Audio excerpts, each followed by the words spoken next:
एक थे राजा, उन्हें पशु पक्षियों से बहुत प्यार था। वे पशु पक्षियों से मिलने के लिए वन में जाते थे।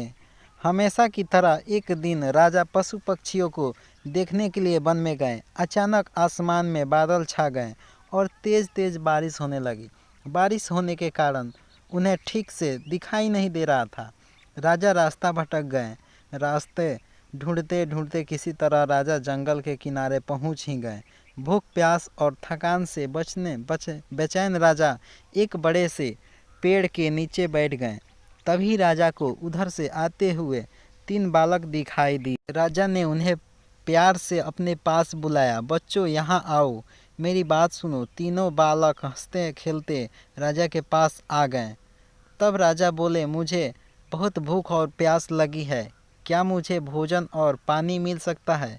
बालक बोले, पास में ही हमारा घर है, हम अभी जाकर आपके लिए भोजन और पानी लेकर आते हैं, आप बस थोड़ा सा इंतज़ार कीजिए। तीनों बालक दौड़ते गए, राजा के लिए भोजन और पानी ले आए।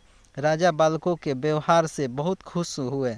बोले, प्यारे बच्चों, तुमने मेरी भूख और प्यास मिटाई है। मैं तुम तीनों बालकों को इनाम के रूप में कुछ देना चाहता हूँ। बताओ, तुम बालकों को क्या चाहिए? थोड़ी देर सोचने के बाद एक बालक बोला, महाराज, क्या आप मुझे एक बड़ा सा बंगला और गाड़ी दे सकते हैं? राजा बोले, हाँ हाँ, क्यों नहीं, अगर तुम यही चाहिए तो ज़रूर मिलेगा। अब तो बालक फूले ना समाये। दूसरा बालक भी उछलते हुए बोला, मैं बहुत गरीब हूँ, मुझे धन चाहिए जिससे मैं भी अच्छा खा सकूँ, अच्छे कपड़े पहन सकूं और खूब मस्ती करूं। राजा मुस्कुराकर बोले, ठीक है बेटा, मैं तुम्हें बहुत सारा धन दूंगा। यह सुनकर दूसरा बालक खुशी से झूम उठा। भला तीसरा बालक क्यों चुप रहा था? वह भी बोला, महाराज, क्या आप मेरा सपना भी पूरा करेंगे? मुस्कुराते हुए राजा ने बोला, क्यों नहीं, बोलो बेटा, तुम्हारा क्या सपना है? तुम्हें भी धन दौलत चाहिए? नहीं महाराज, मुझे धन दौलत नहीं चाहिए। मेरा सपना है कि मैं पढ़ लिख कर विद्वान बनूं। क्या आप मेरे लिए कुछ कर सकते हैं? तीसरे बालक की बात सुनकर राजा बहुत खुश हुए। राजा ने उसके पढ़ने लिखने की उचित व्यवस्था करवा दी।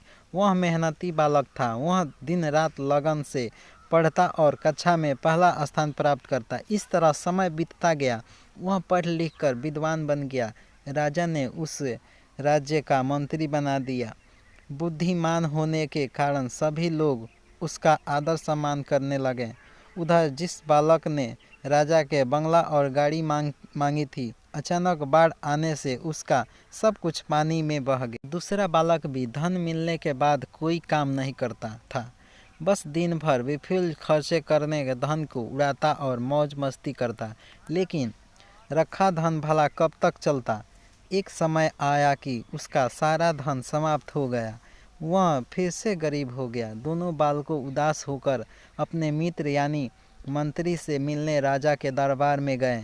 वो दुखी होकर अपने मित्र से बोले, हमने राजा से इनाम मांग में बहुत बड़ी भूल की। हमारा धन बंगला गाड़ी सब कुछ नष्ट हो गया। हमारे पास सब कुछ नहीं बचा है।